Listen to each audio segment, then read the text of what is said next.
दोस्तों, कहते हैं कि जो समय बीत गया वो कभी वापस नहीं आता, और यही छोटी सी बात हमें हमेशा ये याद दिलाती है कि हमें अपने आज के समय का किस प्रकार सदुपयोग करना है, ताकि भविष्य में हम कभी भी बीते समय को लेकर परेशान न हो। हर किसी को समय के महत्व को समझना जरूरी है। दोस्तों, आज के जीवन में व्यक्ति दिन भर धन कमाने के लिए भाग दौड़ करता है। दरअसल जीवन के लिए धन की बहुत आवश्यकता होती है, इसीलिए व्यक्ति धन कमाने के लिए हर संभव प्रयास करता है। चाणक्य ने भी अपनी नीतियों में धन को लेकर कई नीतियां बताई है। चाणक्य के अनुसार व्यक्ति को धन कमाने के चक्कर में 3 चीजों का साथ कभी नहीं छोड़ना चाहिए, वरना व्यक्ति कंगाल होने की कगार पर पहुंच जाता है। आचार्य कहते हैं कि व्यक्ति के हाथ में पैसा चला जाए तो वह उसे दोबारा कमा सकता है, लेकिन व्यक्ति अगर धन कमाने के चक्कर में इन 3 चीजों का साथ छोड़ देता है तो उन्हें वापस पाना मुश्किल हो जाता है। आइए इसे विस्तार से समझते हैं। परिवार का साथ। दोस्तों, चाणक्य के अनुसार जब रिश्ते के बीच में पैसा आ जाता है तो वहां अहंकार और अहम जन्म लेता है, जिससे रिश्तों में दरार आनी शुरू हो जाती है। इसीलिए परिवार से पहले कभी पैसों को तवज्जो नहीं देनी चाहिए। चाणक्य कहते हैं, पैसे आपका साथ हमेशा नहीं दे सकता। जीवन में कभी भी ऐसी परिस्थिति आ सकती है जब परिवार ही व्यक्ति के काम आता है। इसीलिए परिवार पैसों से पहले रखना चाहिए, क्योंकि रिश्तों की डोर टूट गई तो इसे दोबारा जोड़ा जा सकता है, लेकिन रिश्ते में आई दरार दोबारा जोड़ी नहीं जा सकती। धर्म का साथ। दोस्तों, आचार्य चाणक्य के अनुसार जहां धर्म विद्या लक्ष्मी न हो वहां सकारात्मकता वास नहीं करती है। साथ ही ऐसे घर में व्यक्ति का स्वास्थ्य भी ठीक नहीं रहता है। चाणक्य के अनुसार धर्म रहित व्यक्ति शून्य के समान है। आचार्य कहते हैं कि धर्म का त्याग नहीं करना चाहिए। जो व्यक्ति पैसों के लिए धर्म का साथ छोड़ देता है वह अपनी प्रतिष्ठा को भी खो देता है। इतना ही नहीं, जो व्यक्ति लालच करेगा वह अधर्म के रास्ते पर चलने लगता है। आत्मसम्मान बनाए रखें। दोस्तों, कहते हैं कि आत्मसम्मान व्यक्ति की वह पूंजी है जिसे कभी भी खरीदा नहीं जा सकता है। धन तो व्यक्ति कमा लेता है, लेकिन आत्मसम्मान पाना बहुत मुश्किल है। कहते हैं, खोए हुए धन को दोबारा प्राप्त किया जा सकता है, लेकिन धन कमाने से कई ज्यादा कठिन है आत्मसम्मान पाना।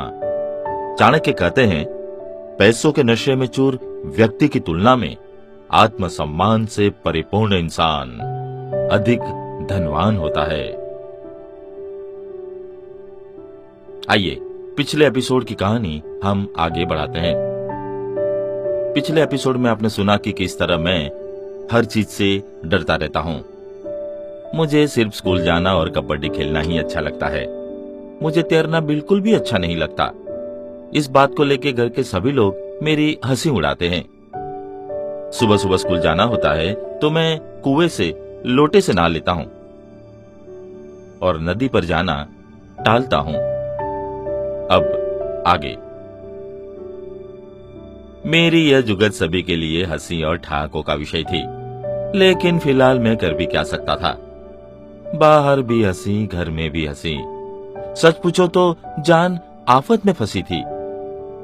उन दिनों जंगल में गाय भैंस चरा कर लौटते हुए चरवाहों के हाथों में टेसू के फूलों को देखकर मेरा मन उछल रहा था। आम के पेड़ों पर आ रहे बेर, पक रही गेहूं की बालियां और कोयलिया के कुहू ने मन में उमंगों का सागर उड़ेल सा रखा था।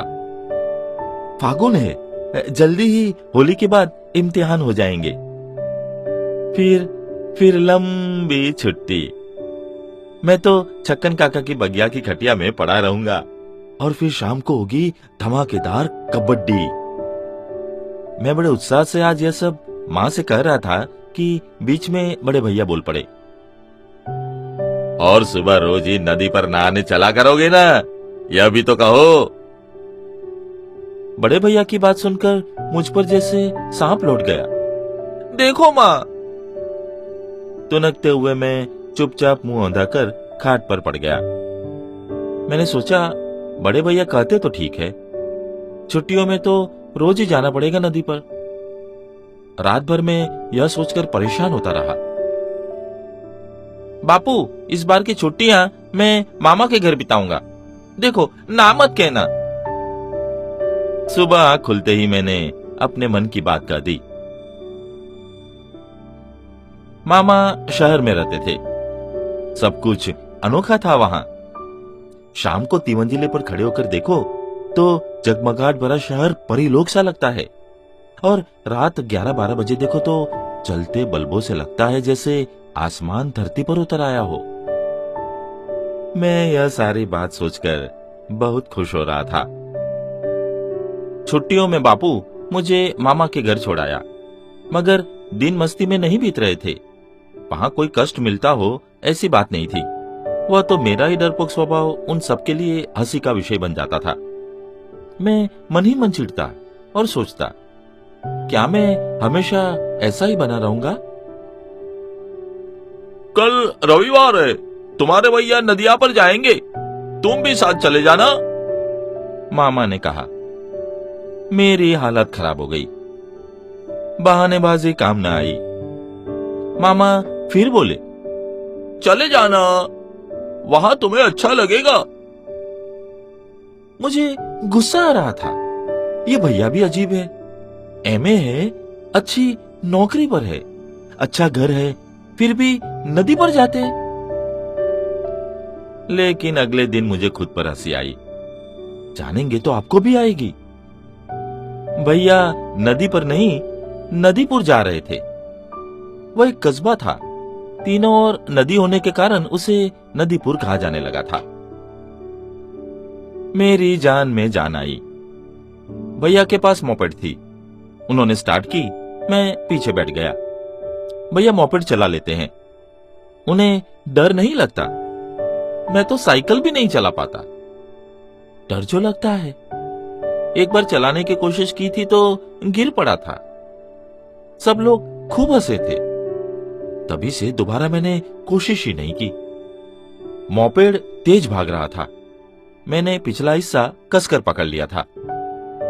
मुझे कहना पड़ा, भैया धीरे चलाइए ना।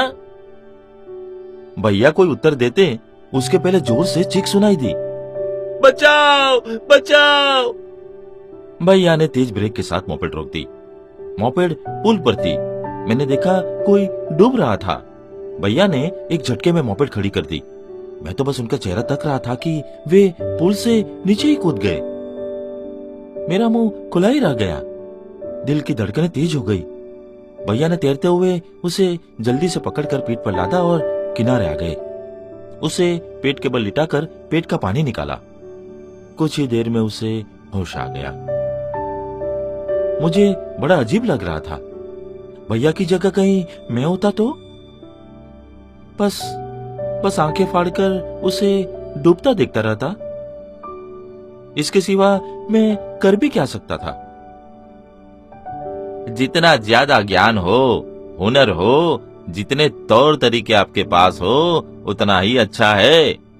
वक्त पर सब काम आता है, भैया ने कहा। मेरे मन का डर अब न जाने कहां गायब हो गया था।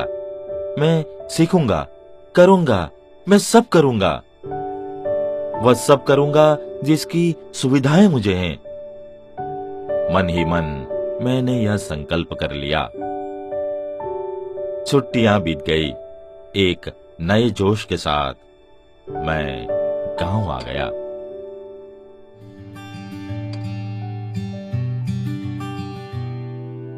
दोस्तों, आज के एपिसोड में बस इतना ही।